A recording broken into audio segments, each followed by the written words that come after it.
Hey, this is Gypsy, and I just want to tell you that anytime you want real culture, anytime you want to get down to it, the thing to do is to please tune into CultureShare. Culture Share. Gypsy, Little Black Boy, Yeah, a man. song you said you had to do. Had to sing. It's one of the songs that I have to sing. Because when you look around today and you see the way that black people, I call it we regressing in some way, and the young people more so.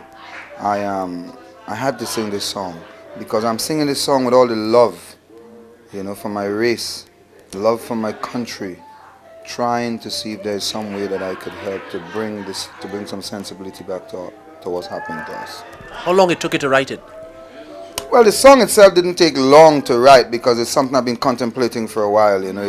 It's thoughts that's going through your head. It's just like a compilation of things. So it wasn't really long. When you wrote that last word, and you sat back, and you breathed a sigh of relief, Yeah.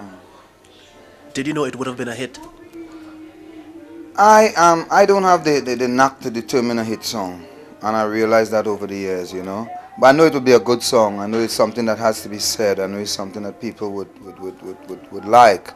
I know it's gonna offend some people too, But I never know it's gonna be a hit. No, I don't. And by the way, that song is not finished. That song is not finished. It's not completed. Why? Well, because there's so much more to be said, and I just have to say it. So that song is not completed. It's a trilogy, actually. Oh, I see. So we're getting part 2 soon? I don't know if it's soon. I hope I never have to do it, but I know that based on what's happening right now, I would have to do some more. I don't know how soon. When you write, does it always come from the heart, or do you sometimes have to write what the people want to hear? Sometimes I write what the people want to hear. Most of the time I write what comes from the heart. Sometimes you're light and sometimes you have to go really heavy. When I go really heavy, it's what's come from deep down inside.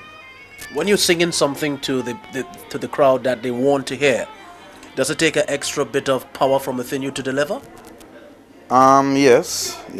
Remember I did a song called Respect the Calypso, and in it I say, I who write about love and hate and fictitious themes create, and after all these things I do, God know I did it all for you. So all I'm asking in my land is more respect for the Calypso. Yes. Like you write songs sometimes that are serious. You write songs that are fictitious at times. But when you write the songs that are serious, it takes a lot to put it out. And the rhythm of our people, were you dissatisfied that people were taking too much pot shots and negativities towards the way our people behave? Yes, a lot of people say, well, all is a carnival mentality. These people only have a carnival. All we have is a carnival mentality. But look at how many things we could do at carnival time. We produce more at carnival than some people produce in a lifetime. You understand what I'm saying? And I am saying that if we have that mentality, nothing is wrong with that. I ain't see nothing wrong with that. That's the rhythm of our people, man. That's how we operate. That's what motivates us. That's how we do things. What could happen is that if we use that mentality right through the year and just transfer it into other aspects of our life, then we would be the greatest producers in the world. Do you think people see you as a social commentator as opposed to a jam and wine, so to speak, Calypsonian, as opposed to a man who can sing country and western ballads and everything? How do you think people really perceive you? I would like them to see me as an entertainer because that's how I see myself. I don't want to be categorized. I don't want to be in any small bracket. I just want to be me. I want to be free. I want to do the things that I want to do. I don't want anybody categorizing me. So I would hope that they just see me as an entertainer.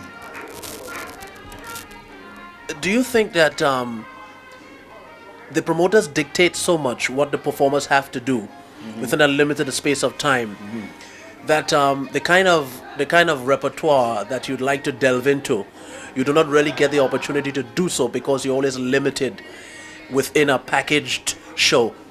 You mean on a show like this one that we're doing at Radio City? Of course.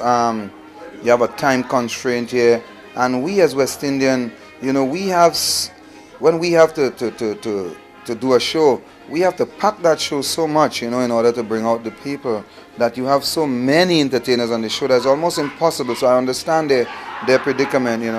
I understand it. Yes, I do believe that, to answer your question, I do believe that it limits your ability to really perform for a while and go through your repertoire. But I understand their predicament.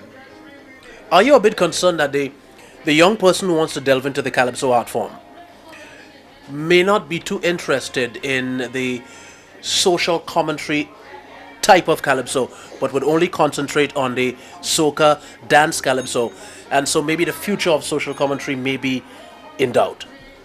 It would be a pity if that ever happens. But I could assure you that someone or a couple of people would always come up who would pick up the mantle of social commentary. It's unfortunate that that a lot of the young singers believe that in order for them to make a hit or to do something and be a star, you have to sing jam and wine and juke up and wind down the place. That's unfortunate. I blame the media for it to a great extent, because they are the ones who, in a lot of ways, perpetuate that kind of thing. They are the ones who bring to the fore the jam and wine, and in a lot of cases suppresses the social commentary or the serious songs, social commentary or whatever else. So I blame them up to a point, and it's unfortunate that the young singers have to think like that. But I am here to tell them that they could sing serious songs with nice melodies and everything, and be a star the same way, and be a bigger star, and be a star for much longer than the man who's singing jam and wine. You want an example? You want to? Sure. Oh, okay. Me. Okay, Mr. Peters. In your most quiet moments, you may be sitting down, lying down, your hands behind your head, your eyes to the ceiling, and you're thinking about Gypsy. And you go back sometimes and you think of where you came from to what you are today as an entertainer. Are you satisfied? Satisfied up to a point, yes, because what makes me really feel satisfied is the fact that in my field there's so many people who started off together with me who are not where I am at this juncture even yet, and may never get there. I am on the top of my field and have been there for a long while. So I am fortunate. I thank God for it, you understand? So I do reflect on how far I came. Yes, and I feel satisfied at this point. But I know that there's always further to go. I know that we are not even a fraction of what we could be. But the fact about it, given the circumstances, yes. There is a wind of change in the dance music in the Caribbean. You see what's coming out from Barbados. Do you think it's going in the right direction? I cannot determine what is the right direction. Okay, for instance, when you listen to Crossfire's music, for instance, would you say, yes, that is sweet music, which does not sound like soca, the kind of soca you would associate with Trinidad? When I hear Crossfire music, it's the same thing as far as I am concerned, because I have heard that type of music before. Remember, I've been in this business for a long while, and I have heard those kind of things before. And call it whatever you may. It's the same thing basically. So I couldn't say that Crossfire is doing anything that nobody have never done. So you think the music is revolving? That's what I believe. And that's why I said earlier that social commentary would always stay. Because even though they do that, there's only but so much of that you could do. I drew up a scenario to a couple of friends of mine, including Anselm the other day.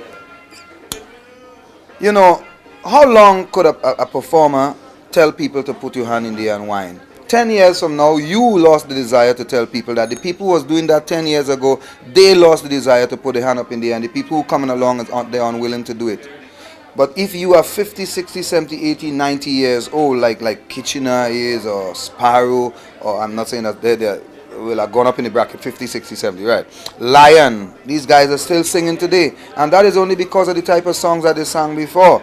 If 40 years ago they say, took your hand in the air, jump up, they could not have sang that today. They can't jump as much.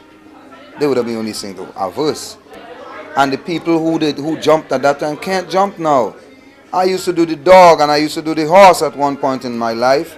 I can't do no dog and no horse. Now I'll have to leave that for my son to break dance. And then 10 years from now, he can't break dance. So you understand what I'm saying? But 10 years from now, you could still dance the waltz. Or you could dance the foxtrot. So you have to kind of find a niche for yourself and see which one would would provide you with that longevity which you seek. The winning the March Gras for the first time in your career, what did that mean to you? Well, it was good because the thing about it is that it's like a cap, it's like a lid. It's like you go to school all the time and you want to get out of kindergarten. You're not gonna stay you're not going to stay in kindergarten all the time. And one is never going to feel proud in kindergarten, or you're never going to feel proud staying in high school all the time. You want to go to college, you want to graduate from college, you want to go to university, you want to become something. And then in our profession, that's the pinnacle of what you could become. And I have become that, so it's an achievement. I am one of which I'm happy. I've never aspired to that, mind you. Like I've centered my life around that. No, I haven't done that. But having achieved that, yes, I'm proud, I'm glad, I'm happy. It's a great achievement. You think it'll be a bigger challenge defending next year? Defending anything is always harder than attaining it the first time. Anything, I don't care what it is, because people judge you by what you won with. People judge you by certain standard that you set. Before you won that, you did not set a standard by which they could judge you. They don't know what to judge you by. But now that you have won, or now that you have gotten a certain place, yes, they expect you to stay there. And it's always harder. But I would do my best. If I should decide to defend it, I would do my very best. Gypsy, it's been a pleasure. It's always a pleasure talking to you, man. Thank you for having me. All right.